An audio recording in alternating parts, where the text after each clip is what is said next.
Welcome to this new series of videos where I will attempt to make you better at spotting and abusing the errors in the enemy team and mending errors in your own team.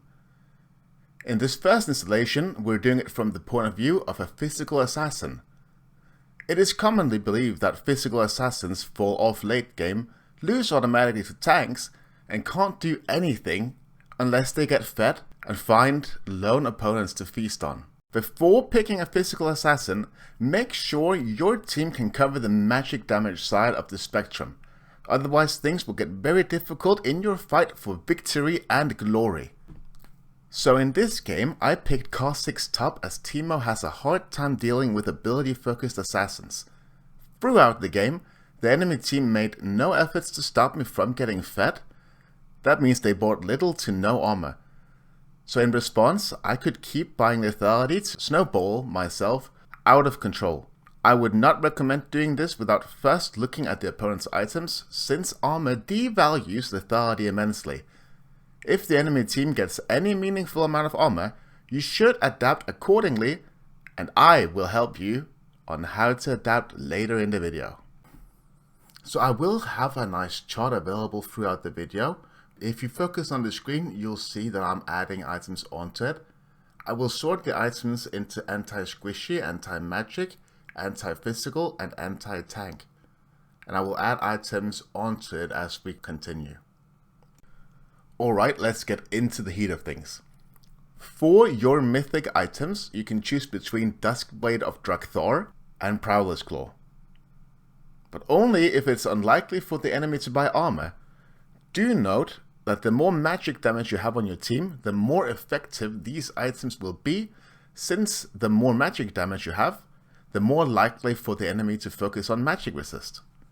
Alternatively, if there is a chance the enemy will buy armor, Eclipse is a much wiser choice.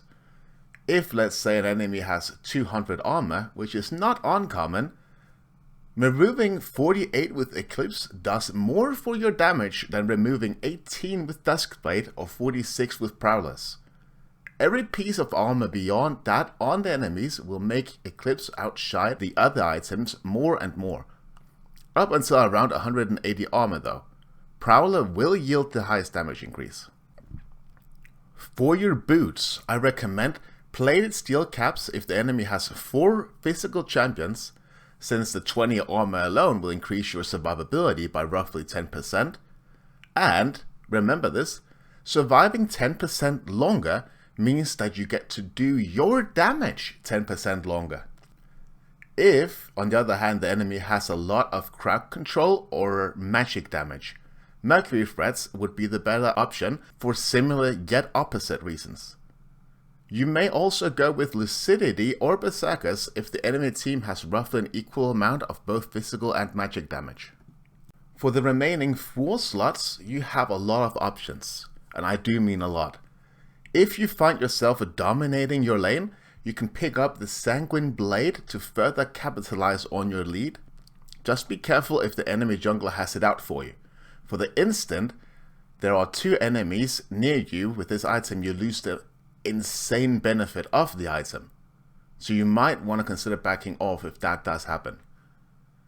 Any physical champion should always consider Edge of Night, since a spell shield takes the first ability, which may deal a lot of damage, or it will take the first crowd control, which would likely lead to your death.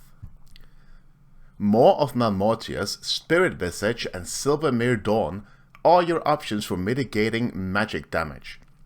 If the enemy has 3 AP, I recommend going with Maw. If the enemy has 4 magic dealers or more, I would add on Spirit Visage. Silvermere Dawn is by no means a bad item. I personally just feel that it's the worst out of the 3. You might feel differently. You might find great success with Silvermere Dawn. If that is the case, keep doing that, because it is a great item, it just does not work for everyone. Guardian Angel and Death's Dance are your options against a lot of physical damage. Pick whichever you prefer if the enemy has 3 AD. Pick both if they have 4 or more, which is very common right now. adding on to that a Deadman's Plate if they are 5, as in all of them are physical champions, would turn you into an assassination god, and they would likely not understand why until it's too late. You would just be jumping in with whatever movement ability you have, take one of them out, and they're just all struggling to kill you. And then you just walk out and do it again. Perfect. In direct relation to that, the most common issue with playing a physical assassin is when your team either has a lot of physical damage already, or the enemy picks tanks in response. Lethality will not do the job in these situations. To explain this, please allow me to bring in my friend Rammus. Okay. And some very annoying math that you are fortunate enough to have me do for you. Rammus loves being against a team with 5 physical damage dealers. He has 12 armor from runes, 36 armor baseline, and 73 armor from leveling all the way up to level 18. That is 121 armor. At 121 armor, he reduces your damage by 55%. Bruh. And he has not even bought any items yet. He further gets 40 armor from Deadman's Plate, 25 from his mythic item, 80 from Randuin's Omen, 60 from Thornmail, another 60 from Gargoyle's Stoneplate, and 20 from Plated Steel Caps, which also reduces your auto attacks by 12%. These items provide him 285 armor. Adding that to his 121 makes 406 armor total. This means that he removes 80% of your damage, limiting you to a mere 20% of your actual output. Just for the fun of it, let's say he uses his W. His W doubles his armor to 912, with a grand total of 91% reduction.